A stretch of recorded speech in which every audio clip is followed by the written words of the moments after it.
When I walk on the floor, thoughts are never in my head, or it should be another hot night.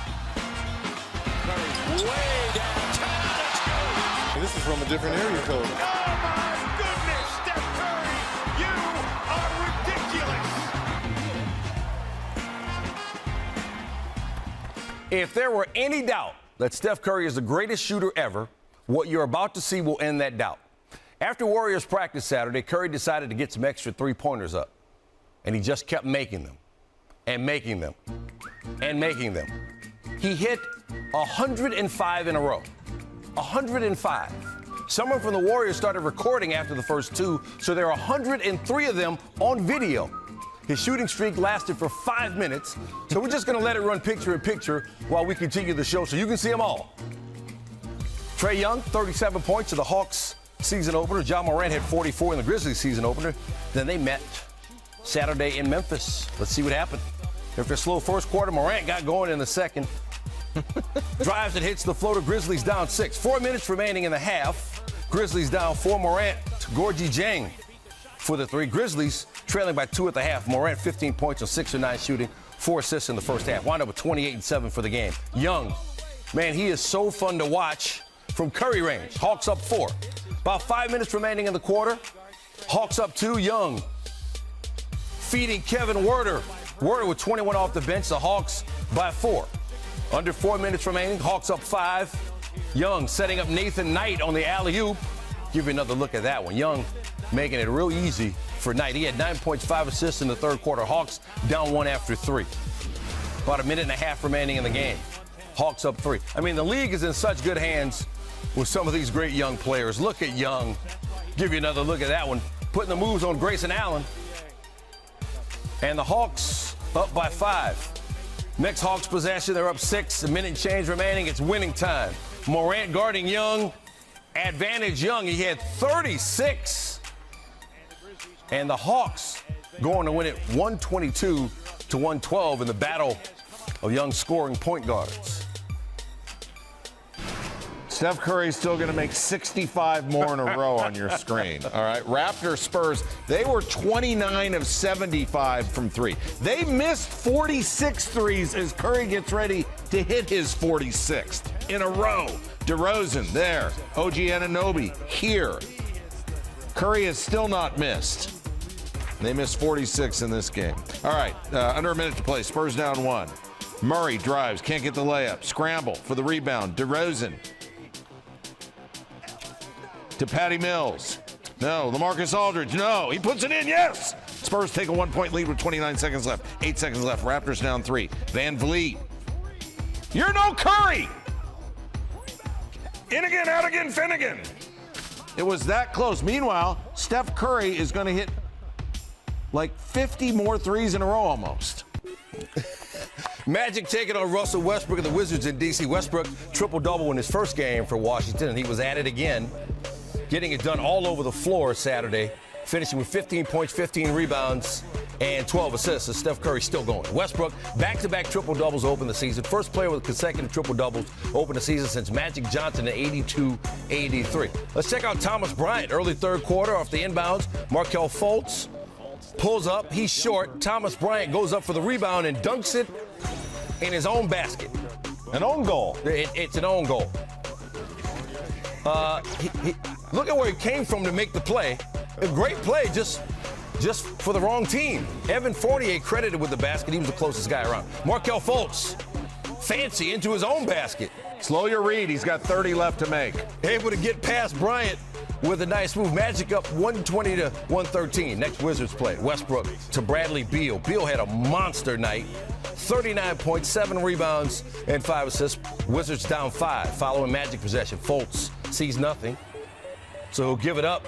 Nikola Vucevic able to lay it in. Vucevic, 22 points and 17 boards. Fultz had 21 points and 7 assists. The Magic going to win it 130 to 120, outlasting the Wizards, but not outlasting Steph Curry. He's got fewer than 20 left. First question, man, I mean, that's got to be tiring. I mean, just throwing up that many shots in a row, right, Stan? Yeah, and you wonder, look, his dad was a great shooter, so I'm sure there have to be some just genetic skill involved there. Right. But that's repetition. I mean, that's work ethic at play there. You don't hit that many shots in a row unless you've been working on hitting that many shots. I've never asked him, but my dad must have been a great mumbler then. The other thing is, I'm willing to bet, and you know I don't bet, but I'm willing to bet there's not another person in the world who can do that. No, and how about this, getting it on video, and Curry, that's 100. He's just made 100 threes in a row. I mean, I celebrated making 10 free throws in a row. I don't know if I can make 100 layups. You know what I mean? No, but I'm serious. You have a momentary lapse, so you leave one short, one bounces off the rim. I mean, 105. Unbelievable. Oh, work on your game. That may be the most amazing thing I've ever seen in sports. When they talked about it, I'm like, there's no way that they didn't mess with the filming, but they did not mess with the filming. Steve Kerr, what do you think about what you just saw? He choked. So he choked and just couldn't make the 106th one. I guess he just didn't have it in him. It's very disappointing, Jeannie. All right, so now obviously not an apples to apples comparison, but over the last 5 seasons, NBA players are making wide open corner threes at a rate of 41.4%. Now, using that figure, the probability of an NBA player making 105 consecutive wide open corner threes would be 6.58 times 10 to the negative 41st. One of the benefits of being a journalism major, avoiding math. So I'll just take our researcher's word for that one. Bradley Beal. And the Washington Wizards, winners of 6 straight. And if the playoffs will begin today, they're the 10th seed. They're in the play-in game. Okay, so they would have a shot to make the playoffs. Props to them for that, okay? But Max Kellerman, they're not the ones possessing the largest winning streak in the NBA right now. You know who that is, Max? You know who that is? Here it Did you hear the news? Did you hear We're going to talk about this later. The New York Knicks, okay? I just wanted to point that out there, ladies and gentlemen. They're a top 4 seed in the Eastern Conference right now. The New York Knicks. Oh, this is just beautiful. That is a special day. Oh, my God. Now let me get we get into the Knicks later. Now let me get to Steph Curry. Over the course of the last 11 games, he never shot less than 45% from the field.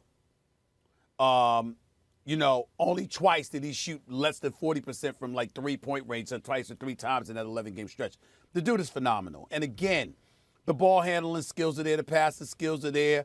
The movement without the basketball is something he should be applauded. I mean, the dude is 33 years old, in incredible condition, runs all over the court. He's built himself up. He's got a little bigger, Max, in case you haven't noticed. The physique is bigger now.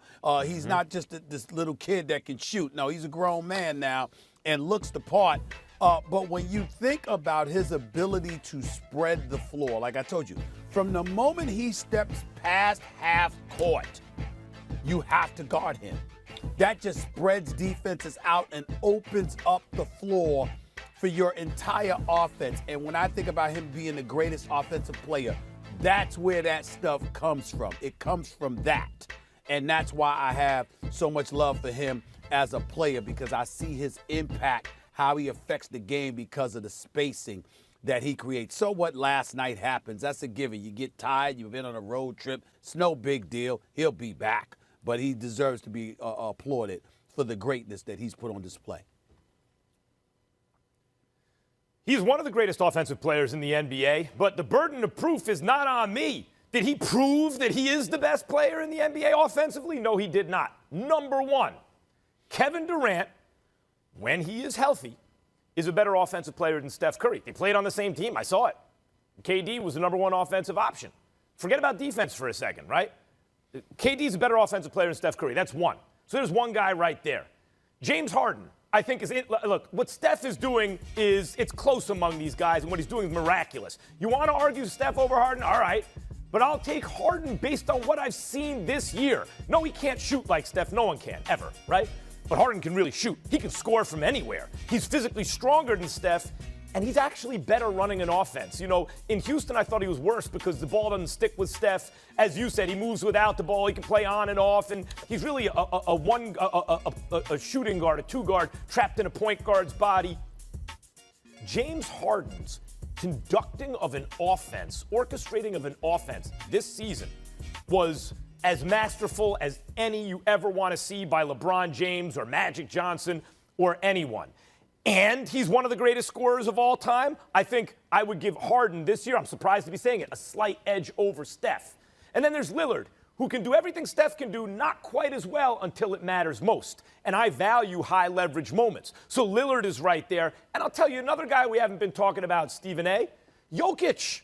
This man is averaging over 26, 11, and like 9. He's shooting better than 40% from 3. He's a better passer than Steph, and he's a center.